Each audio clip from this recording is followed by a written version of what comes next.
श्रोताओं का स्नेह भरा स्वागत। आज हम एक ऐसी ज्ञान यात्रा पर निकल रहे हैं जो मन को शांति और जीवन को आप कह सकते हैं एक नई दिशा दे सकती है। इसे हम आध्यात्मिक वर्षा कह सकते हैं। हाँ, जहाँ प्राचीन भारत का जो गहन चिंतन है वो आज के जीवन की उलझनों को सुलझाने में हमारी मदद कर सकता है। हमारी ये विशेष चर्चा आज श्रीमद् भगवद गीता के एक बहुत ही अनमोल सूत्र पर आधारित है।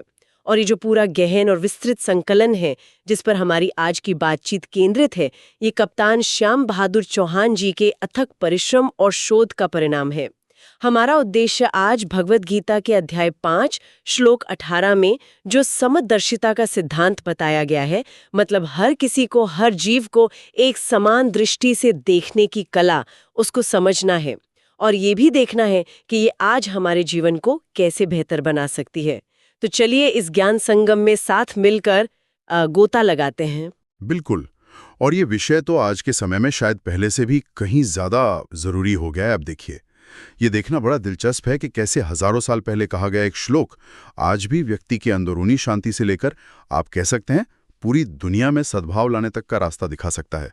और ये कोई कोरा दर्शन नहीं है, बल्कि जीवन जीने का एक व्यावहारिक विज्ञान है। हाँ बिल्कुल। तो सबसे पहले उस नींव को समझते हैं जिस पर आज की चर्चा टिकी है। गीता का वो प्रसिद्ध श्लोक, अध्याय 5 श्लोक 18, विद्या विनय संपन्ने ब्राह्मणे गवी हस्तिनी शुनि चैव श्वपाके च पंडिता समदर्शिनः। इसका अगर सरल शब्दों में अर्थ देखें तो ये है, जो व्यक्ति विद्या और विनय से युक्त है, ऐसा ज्ञानी या पंडित जन, वो एक ब्राह्मण में, एक गाय में, एक हाथी में, एक कुत्ते में और यहाँ तक कि चांडाल में भी, मतलब समाज में जो सबसे निचले समझे जाने वाले व्यक्ति हैं, उनमें भी सबको समान भाव से देखता है। वही सच्चा ज्ञानी है। इसका मूल भाव तो बहुत गहरा है। मतलब सच्चा ज्ञान आपको बाहरी पहचानों से परे देखने की क्षमता देता है। जैसे शरीर कैसा है, जाति क्या है, कौन सी प्रजाति का जीव है, समाज में क्या स्थान है, इन सब के पार। ज्ञानी व्यक्ति क्या करता है, वो हर जीव के अंदर मौजूद एक ही दिव्य चेतना, एक ही आत्मा को पहचानता है। तो संक्षेप में कहें तो समदृष्टि ही सच्चे ज्ञान का प्रमाण है। आपने बिल्कुल सही बिंदु पकड़ा। अब ये जानना भी रोचक है कि भगवान कृष्ण ने ये बात अर्जुन को क्यों और किस समय कही थी। जरा कल्पना कीजिए कुरुक्षेत्र के युद्ध के मैदान की। अर्जुन अपने ही रिश्तेदारों को, अपने गुरुओं को सामने विरोधी सेना में देख रहे हैं और वो गहरे मोह और दुख में डूब गए हैं। हाँ, वो तो बहुत बड़ी दुविधा थी उनके लिए। बिल्कुल, उनका मन फंस गया था। एक तरफ युद्ध का कर्तव्य और दूसरी तरफ अपनों के प्रति लगाव।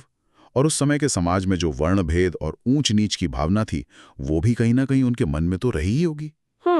अर्जुन के सामने एक धर्म संकट था। उनका वो मैं और मेरे का भाव, जिसे हम अहंकार कह सकते हैं, वो उनको सही रास्ता देखने से रोक रहा था। ऐसे में समदर्शिता का ये उपदेश उनके इसी अहंकार को तोड़ने के लिए था। उन्हें एक ज्यादा ऊंचे, ज्यादा विस्तृत नजरिए से चीजों को देखने में मदद करने के लिए था। ये उन्हें याद दिलाता है कि देखो, जीवन का असली लक्ष्य बाहरी भेदों में उलझना नहीं है, बल्कि सबके भीतर एक ही सत्य को देखना है। और देखिए ना, आज के जमाने में ये बात कितनी सटीक बैठती है। हाँ बिल्कुल। आज भेदभाव के रूप भले ही बदल गए हों, कहीं पद का भेद है, कहीं पैसे का भेद, सामाजिक रुतबे का भेद, अरे यहाँ तक कि सोशल मीडिया पर किसके कितने फॉलोअर्स हैं, इसका भी भेद। सही कहा। ऑफिस में सोचिए, एक बड़े अधिकारी और एक सहायक कर्मचारी के बीच का बर्ताव हो, या फिर ऑनलाइन दुनिया में एक मशहूर हस्ती और एक आम इंसान के बीच का फासला। ये समदर्शिता का सिद्धांत हमें इन सभी आधुनिक भेदभावों से ऊपर उठने की प्रेरणा देता है।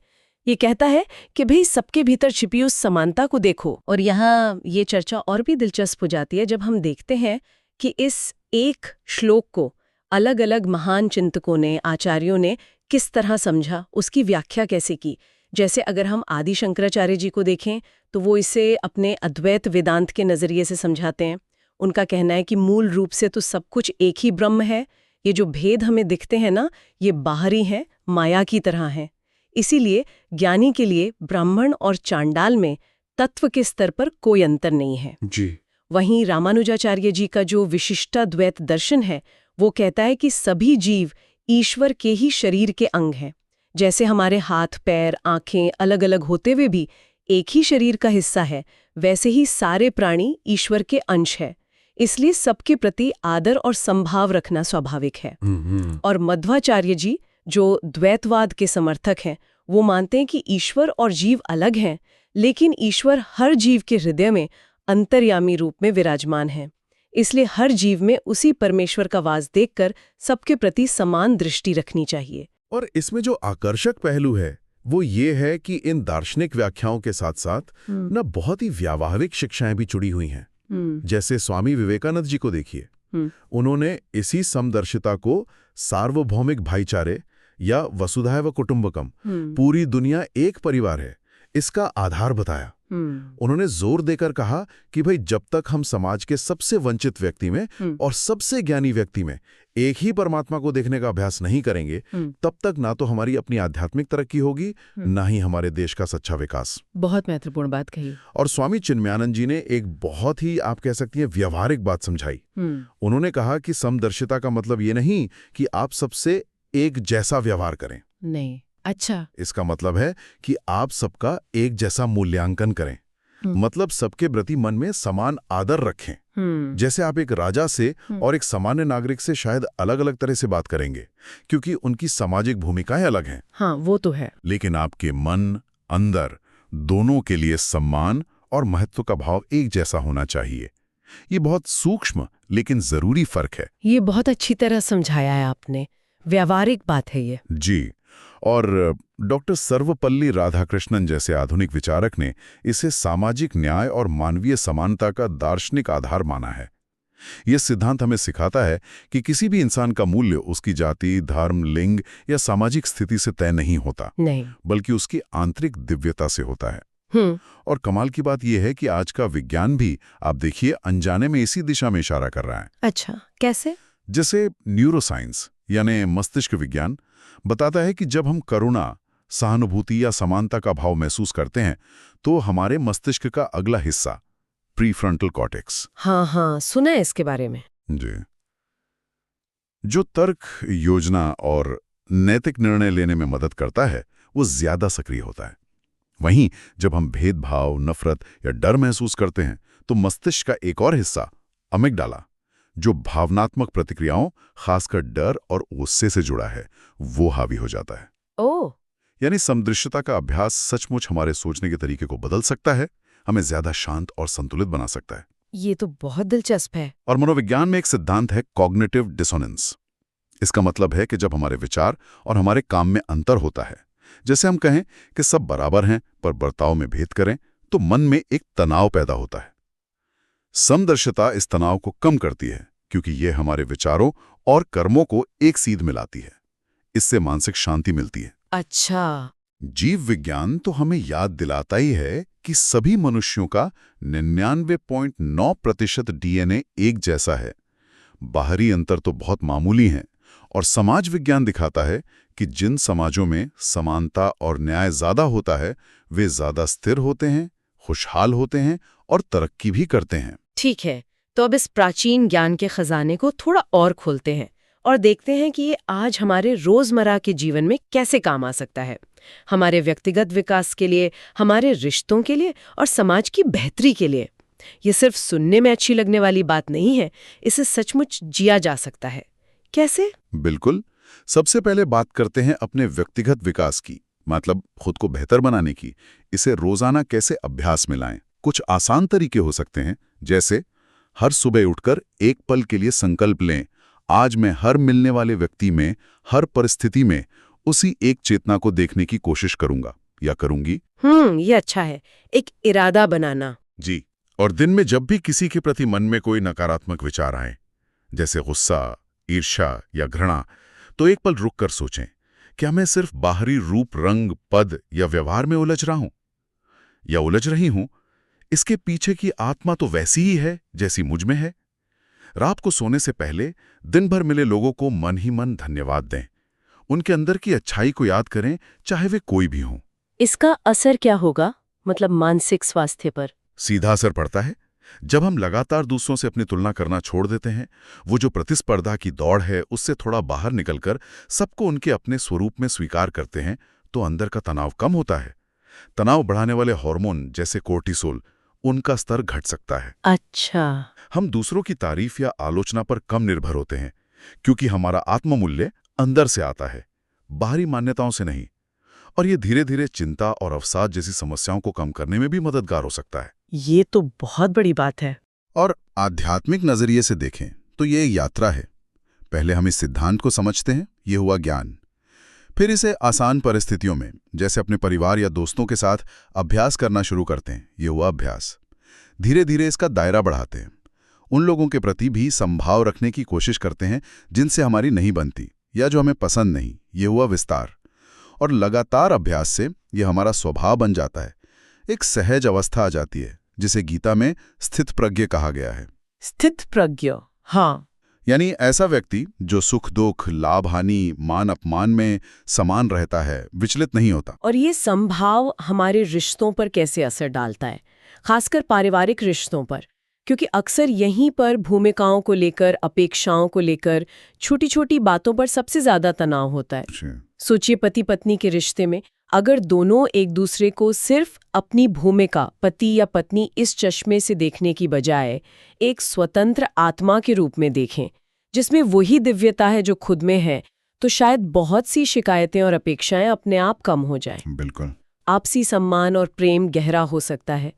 इसी तरह माता पिता अगर अपने बच्चों को अपनी इच्छाएं पूरी करने का साधन न समझें या अपनी अधूरी महत्वाकांक्षाओं का विस्तार न माने, बल्कि एक अलग स्वतंत्र आत्मा समझें जिसका अपना एक जीवन पथ है, तो शायद बच्चों पर वो जो अनावश्यक दबाव होता है वो कम होगा और रिश्ता ज्यादा खुला और स्वस्थ बन पाएगा। सही कहा। और बड़े परिवार में भी अगर सब ये महसूस करें कि हम सब एक ही बड़ी तस्वीर के हिस्से हैं, एक ही जड़ से जुड़े हैं, तो छोटे मोटे मतभेद और मनमुटाव शायद उतने बड़े ना लगे।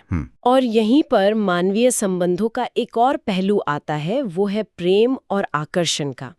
समदर्शिता यहाँ क्या सिखाती है? क्या ये हमें ये समझने में मदद करती है कि हम अक्सर जो खुशी या पूर्णता बाहर किसी व्यक्ति विशेष में ढूंढते हैं, वो असल में हमारी अपनी आत्मा की ही झलक होती है, जिसे हम पहचान नहीं पाते? हाँ, ये बहुत गहरा बिंदु है। वो पूर्णता किसी एक इंसान में कैद नहीं है, वो हमारे भीतर भी है और हर जगह मौजूद है। जब ये समझ गहरी होती है तो प्रेम किसी एक व्यक्ति पर अधिकार जताने वाला, ये उससे अपेक्षाएं रखने वाला, वो संकीर्ण बंधन नहीं रह जाता, बल्कि वो एक व्यापक, सबके प्रति भलाई चाहने वाली करुणा में बदल जाता है। तो इसी समझ से शायद एक और संवेदनशील विषय पर भी कुछ रोशनी पड़ती है, जैसे विवाहितर आकर्षण या संबंधों की बात। इसके पीछे अक्सर कई कारण होते हैं। शायद अपने जीवन में किसी कमी को महसूस करना, कुछ नया खोजने की चाह, मौजूदा रिश्ते से गहरा असंतोष या अपने आत्ममूल्य में कमी महसूस करना। जी, ये जटिल विषय है। समदर्शिता यहाँ कोई सीधा फॉर्मूला नहीं देती, बल्कि एक गहरा आत्मविश्लेषण करने का रास्ता दिखाती है। पहला कदम तो यही है कि अपने अंदर झांकें। मैं असल में क्या खोज रहा हूँ? क्या वो चीज मेरे अंदर या मेरे मौजूदा रिश्तों में विकसित नहीं की जा सकती? खुद से सवाल पूछना। बिल्कुल। दूसरा, आकर्षण के प्रति संभाव रखना। जिस व्यक्ति के प्रति खिंचाव महसूस हो रहा है, उसके गुणों को सार्वभौमिक रूप से देखना, न कि उसे पाने की इच्छा रखना।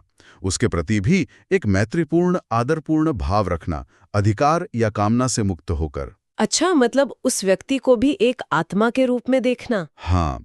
तीसरा, इसे एक संकेत की तरह लेना। शायद ये इशारा है कि अपने मुख्य रिश्ते पर ध्यान देने की जरूरत है, उसमें समझ और प्रेम बढ़ाने की जरूरत है। अपने साथी के प्रति समदर्शिता का अभ्यास करना। चौथा, विवेक का इस्तेमाल। किसी भी कदम के दूरगामी परिणाम क्या होंगे? क्षणिक सुख के बदले कहीं स्थायी दुख तो नहीं मिलेगा? परिवार, बच्चों और अपनी आंतरिक शांति पर इसका क्या असर होगा? सही बात है, दूर की सोचना। और पांचवा, भावनात्मक संतुलन। भावनाओं को स्वीकार करना, लेकिन उनके बहाव में बहने की बजाय सचेत होकर सोच समझकर निर्णय लेना।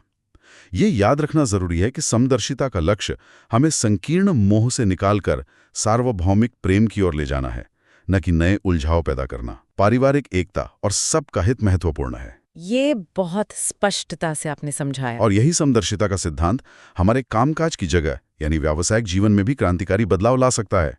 सोचिए, अगर ऑफिस में सबसे जूनियर कर्मचारी से लेकर सबसे सीनियर अधिकारी तक हर किसी के साथ मन में सम्मान का भाव हो, भले ही बाहरी व्यवहार पद के अनुसार थोड़ा अलग हो, हाँ, इससे काम करने का माहौल कितना सकारात्मक हो जाएगा।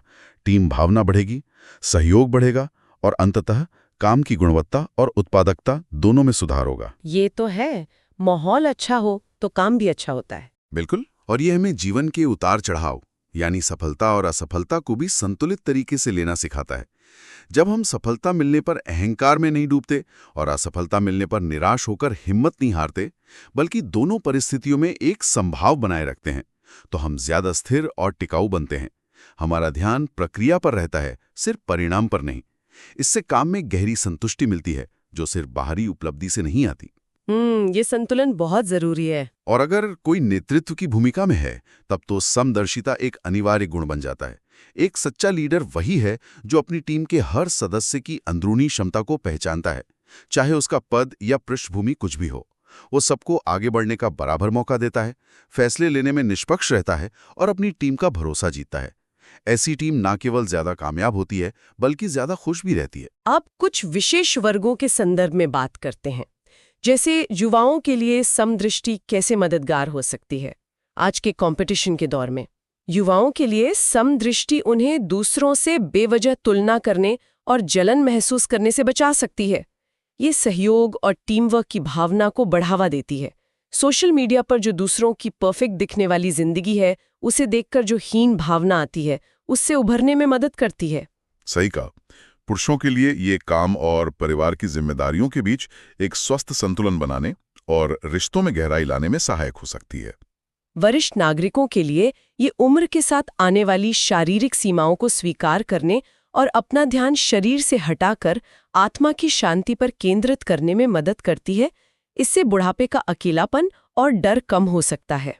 और जो लोग विशेष शारीरिक या मानसिक चुनौतियों का सामना कर रहे हैं, उनके लिए ये सिद्धांत मैं ये शरीर नहीं बल्कि असीम आत्मा हूं का बोध कराकर आत्मसम्मान और आंतरिक शक्ति दे सकता है। और विशेष रूप से महिलाओं के लिए, जिन्हें अक्सर समाज और परिवार की धुरी माना जाता है, उनके लिए ये दर्शन कैसे सशक्तिकरण ला सकता है।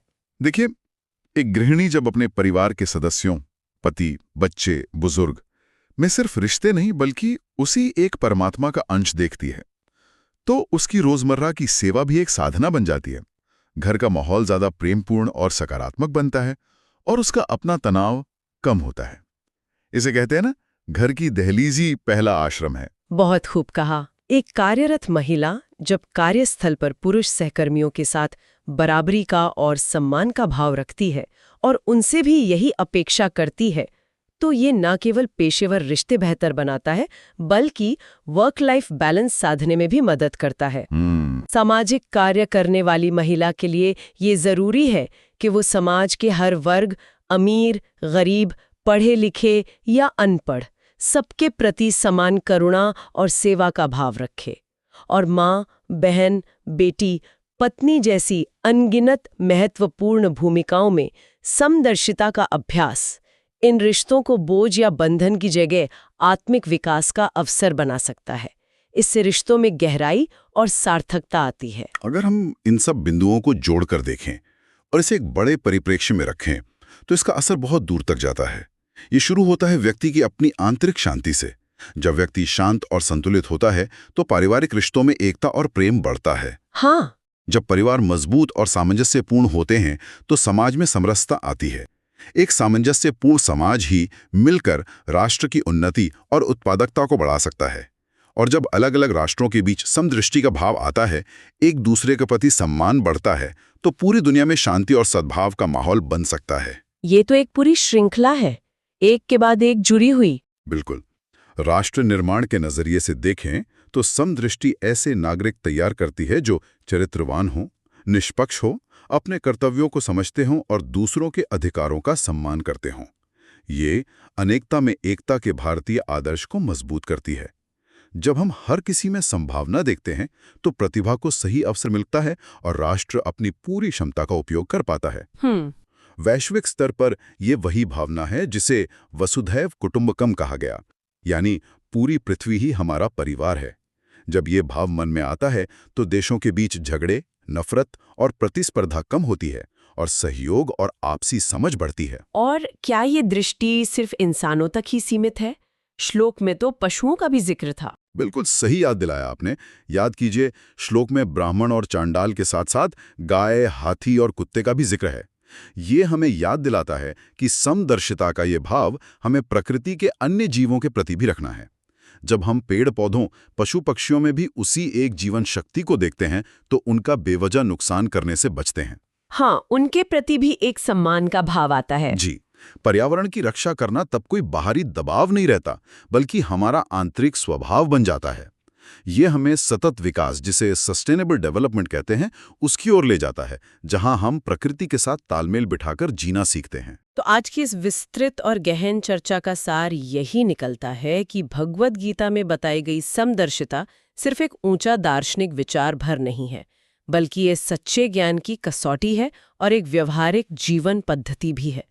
ये एक ऐसा रास्ता है जो हमें अपनी अंदरूनी शांति से शुरू करके परिवार में एकता, समाज में सद्भाव, राष्ट्र की प्रगति और यहाँ तक कि पूरी दुनिया के कल्याण और प्रकृति के संरक्षण तक ले जा सकता है। और हमें ये याद रखना चाहिए कि इस गहन विषय को इतने सरल और सुगम तरीके से समझने का अवसर हमें कप्तान श्याम बहादुर चौहान जी के महत्वपूर्ण संकलन और लेखन के माध्यम से मिला है। हम सभी श्रोताओं का भी धन्यवाद करते हैं कि वे इस ज्ञान यात्रा में हमारे साथ रहें। जाते जाते बस एक विचार छोड़ जाते हैं जिसपे शायद श्रोतागण मनन करना चाहें। अगर हम सचमुच कोशिश करें और हर इंसान में, हर जीव में, चाहे वो हमारे बिल्कुल पास हो या बहुत दूर, चाहे वो हमें पसंद हो या नापसंद, उसी एक ईश्वरीय चिंगारी को देखने लगें, तो मैं और दूसरा की हमारी परिभाषा मौलिक रूप से कैसे बदल सकती है? कौन सी दीवारें हैं जो अपने आप ढह जाएंगी? इस पर विचार जरूर कीजिएगा।